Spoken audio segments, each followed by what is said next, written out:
तो दोस्तों, आपने ताज़ा नारियल से काफ़ी रेसिपी बनाई होंगी और खाई भी होंगी, लेकिन आज जो रेसिपी मैं आपके साथ शेयर करूंगी ये एकदम से अलग है, यूनिक है, खाने में बहुत ज़्यादा टेस्टी है और जो बनाने का तरीका है वो बहुत आसान होने वाला है। इस बात की गारंटी है आपको ये ताज़ा नारियल और दूध की रेसिपी बहुत ज़्यादा पसंद आएगी। वीडियो को स्किप किए बिना अंत तक ज़रूर देखिएगा। तो चलिए शुरू करते हैं आज की रेसिपी बनाना। इस रेसिपी को बनाने के लिए सबसे पहले मैंने एक मीडियम साइज़ के ताज़ा नारियल को इस तरह से तोड़कर और धुलकर रेडी कर लिया है और अब हम इसके छोटे छोटे पीस करेंगे। अक्सर ताज़ा नारियल सभी के घरों में रखा होता है, तो क्यों ना इससे एक ऐसी रेसिपी बनाई जाए जो सभी को बहुत ज़्यादा पसंद आए। तो नारियल का आप चाहें तो छिलका निकाल सकते हैं या फिर इसी तरह से इसे कट कर लेना है।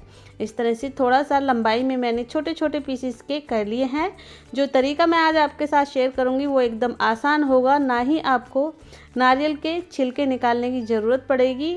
हम इसकी कोई भी चीज़ वेस्ट नहीं करेंगे। तो यहाँ पर मैंने सारे ही नारियल के छोटे छोटे टुकड़े कर रेडी कर लिए हैं और एक मीडियम साइज का ये ताज़ा नारियल है। तो चलिए चलते हैं गैस पर। गैस पर मैंने एक पैन चढ़ा लिया है और इसमें हम सारे ही नारियल के पीस को डाल देंगे। फ्लेम को अभी मैंने मीडियम रखा है और साथ ही हम इसमें डालेंगे 1 कप दूध। दूध सभी के घरों में मिल जाता है, तो इसलिए मैं इस रेसिपी को दूध डालकर बनाने वाली हूँ। 1 कप ये नॉर्मल दूध है, उबला हुआ दूध नहीं है। और सारे ही दूध को हम इस वक्त इसमें डाल देंगे। फ्लेम को रखेंगे मीडियम और मीडियम फ्लेम पर हम इसे चलाते हुए पका लेंगे। इस तरह से दूध डालकर जब आप इस रेसिपी को बनाओगे तो ना ही आपको मावे की ज़रूरत पड़ेगी ना मिल्क पाउडर की, और सस्ते में ये रेसिपी घर के ही सामान से बन जाएगी। खाने में बहुत टेस्टी लगेगी और कोई भी इसे बना सकता है। सिंपल तरीका आपके साथ शेयर करूंगी।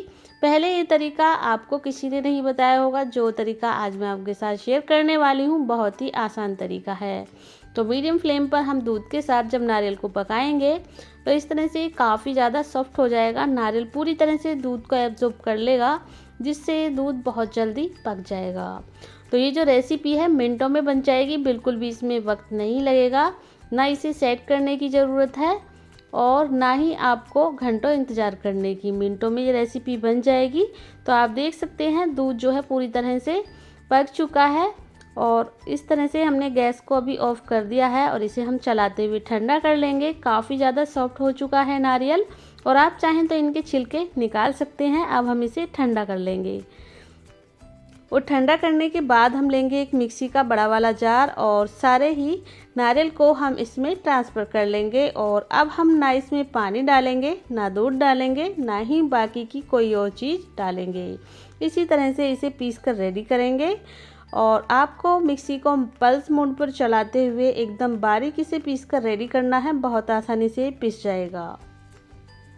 तो लीजिए मैंने इसको पीस कर रेडी कर लिया है। ना इसमें मैंने दूध डाला है ना पानी डाला है।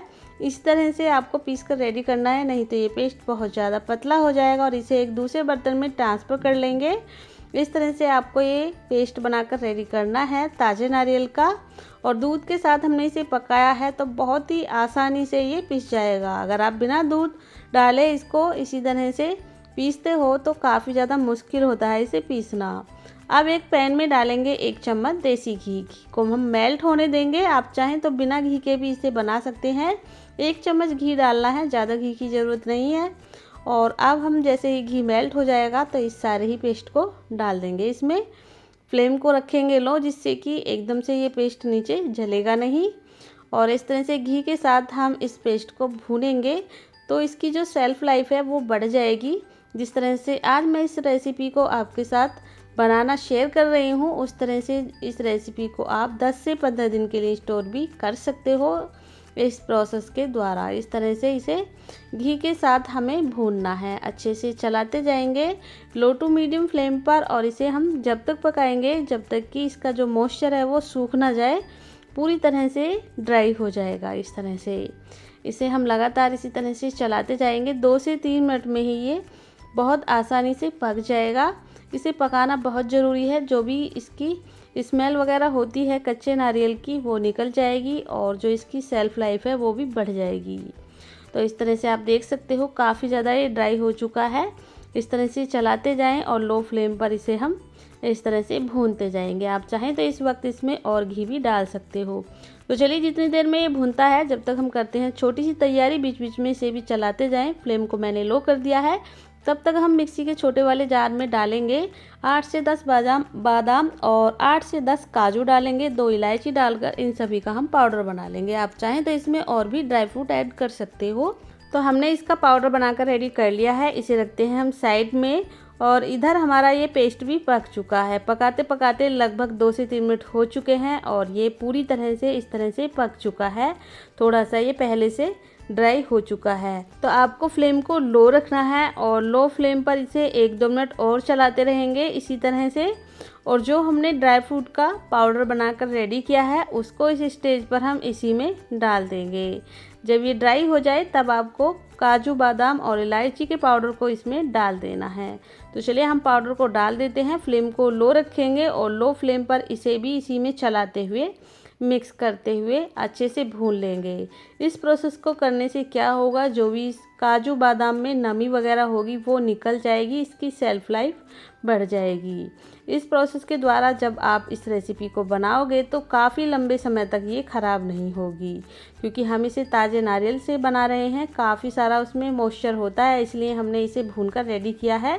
और इस तरह से जब आप इस रेसिपी को बनाओगे ना तो कोई भी पहली बार में ही बना लेगा, कोई भी दिक्कत नहीं होगी बनाने में। इस तरह से ये जब भून चुका है तो हम गैस को ऑफ कर देंगे और इसे रख देंगे साइड में। अब एक कढ़ाई लेंगे, इसमें डालेंगे हम 1 कप चीनी और चीनी का हाफ डालेंगे पानी और हम इसे मेल्ट कर लेंगे। चीनी को लो फ्लेम पर जब तक पकाएंगे जब तक कि पूरी तरह से मेल्ट ना हो जाए। और जब ये थोड़ी सी पक जाएगी यानी मेल्ट हो जाएगी तो हम इसमें डालेंगे 1 चम्मच घी, इस रेसिपी को और भी ज़्यादा स्मूथ और टेस्टी बनाने के लिए। क्योंकि ये नारियल से बनी हुई रेसिपी है, ना ही हमने इसमें मावे का इस्तेमाल करेंगे और ना ही मिल्क पाउडर का। और जब ये पूरी तरह से इस तरह से चीनी पिघल जाएगी, मेल्ट हो जाएगी, हल्का सा इसमें चिपचिपापन आने लगा है, एक तार बनने वाला है, अभी बना नहीं है जब हम इसे टच कर रहे हैं। तो इस स्टेज पर फ्लेम को लो कर दें और सारे ही पाउडर को इसमें हम डाल देंगे। नारियल के सारे पाउडर को हम इसमें डाल देंगे और इस तरह से फ्लेम को लो करते हुए इसे चलाते हुए पकाएंगे। आप इसमें कोई फ्लेवर और भी ऐड कर सकते हो, इसमें आप फूड कलर का इस्तेमाल कर सकते हो। अपनी पसंद के हिसाब से आप इस रेसिपी को बना सकते हो। मैं बना रही हूँ इसे बिल्कुल सिंपल और सादा तरीके से, जो सभी इसे बना सकते हैं। इस तरह से इसे हमें पकाना है जब तक कि ये कढ़ाई को पूरी तरह से पेस्ट छोड़ने ना लगे। इस तरह से इसे लो फ्लेम पर आपको लगातार चलाते हुए जब तक पकाना है जब तक कि जमने वाली कंसिस्टेंसी में ना आ जाए। तो इस तरह से आप इसे बना सकते हो। बहुत ही आसान है इसे बनाना, सिर्फ चाशनी में आपको इस पाउडर को ऐड करना है। और आप देख सकते हो इसकी कंसिस्टेंसी, कढ़ाई को पूरी तरह से इसने छोड़ दिया है। अब हम गैस को ऑफ कर देंगे और इसे सेट करने के लिए आप किसी भी थाली, प्लेट या फिर ट्रे का इस्तेमाल कर सकते हो। केक टिन भी ले सकते हो। अच्छे से सारे ही मिश्रण को हम इसमें डालकर अच्छे से सेट करेंगे स्पैचुला की मदद से। मैंने यहाँ पर एक बॉक्स का इस्तेमाल किया है जिससे कि जो इसकी शेप है बहुत ही अच्छी आएगी, और अच्छे से सेट कर दिया है। हम इसे ठंडा कर लेंगे, थोड़ी देर में ही ये ठंडा हो जाएगा और इसके बाद हम इसे चॉपिंग बोर्ड पर उल्टा कर देंगे और बटर पेपर को निकाल लेंगे इसमें से। बहुत ही आसानी से बन जाएगी, घंटों आपको इंतज़ार करने की ज़रूरत नहीं है, केवल 5 मिनट में ये सेट हो जाती है, क्योंकि हमने बनाया है इसे ताज़े नारियल से। अब हम बीचों बीच एक कट का निशान लगाएंगे। आप इसे अपनी पसंद के अकॉर्डिंग काट सकते हो, कट कर सकते हो, और आप चाहें तो इसे स्क्वायर पीस में कट करें या फिर मेरी तरह इस तरह से लंबाई में छोटे छोटे पीस इस तरह से कट कर लें, जो काफ़ी ज़्यादा अच्छे लगते हैं दिखने में। और आप इसे डेकोरेट कर सकते हो काजू, बादाम, पिस्ता से। मैंने इसे सिंपल ही रखा है, जिस तरह से भी आपको पसंद हो उस तरह से आप इसे सजा सकते हो। मैंने एकदम सिंपल तरीके से इसे बनाया है। आप चाहें तो इस पर चांदी का वर्क लगाएं या फिर इसी तरह से सिंपल रखें। और आप देख सकते हो मेरे कट करने से ही आप समझ गए होंगे कितनी बढ़िया ये हमारी ताज़ा नारियल की मिठाई बनकर रेडी हुई है। इसका टेक्सचर देखिए, बहुत ही नरम है, बहुत ही सॉफ्ट है, किसी को पता ही नहीं चलेगा कि हमने इसे ताज़ा नारियल से बनाया है। इस तरह से जब आप बनाओगे तो दोस्तों अगर आपके भी घर में ताज़ा नारियल रखा हुआ है तो आप देर मत करना, इस तरह से ये रेसिपी ज़रूर बनाना जो बहुत ज़्यादा टेस्टी है, डिलीशियस है। अंदर से तोड़कर देखिए इसे कितनी ज़्यादा ये सॉफ्ट बनी है, सभी को बहुत ज़्यादा टेस्टी लगेगी, बहुत पसंद भी आएगी और बिना किसी तामझाम के ये रेसिपी बन जाती है, कोई भी दिक्कत नहीं आएगी इसे बनाने में। और आप इसे किसी भी तीज त्योहार पर भी बना सकते हो। ताज़ा नारियल अक्सर हम व्रत में भी खाते हैं, तो व्रत में भी आप इसे बना सकते हो। जो चीज़ें आप व्रत में खाते हो उन्हें ही इसमें डालिएगा। ताज़ा नारियल के साथ दूध और चीनी के साथ आप इसे बना सकते हो किसी भी व्रत में, किसी भी तीज त्योहार में। तो फ्रेंड्स उम्मीद करती हूँ आपको ये ताज़ा नारियल की रेसिपी पसंद ज़रूर आएगी। रेसिपी आपको कैसी लगी कमेंट करके ज़रूर बताना और अगर आपको रेसिपी थोड़ी सी भी पसंद आए तो प्लीज़ वीडियो को लाइक करना, शेयर करना और मेरे चैनल कुक विद पुष्पा को सब्सक्राइब करना बिल्कुल ना भूलना, इसी तरह की और नई रेसिपी मेरे चैनल पर देखने के लिए। तो चलिए फ्रेंड्स मिलते हैं फिर किसी रेसिपी के साथ, तब तक के लिए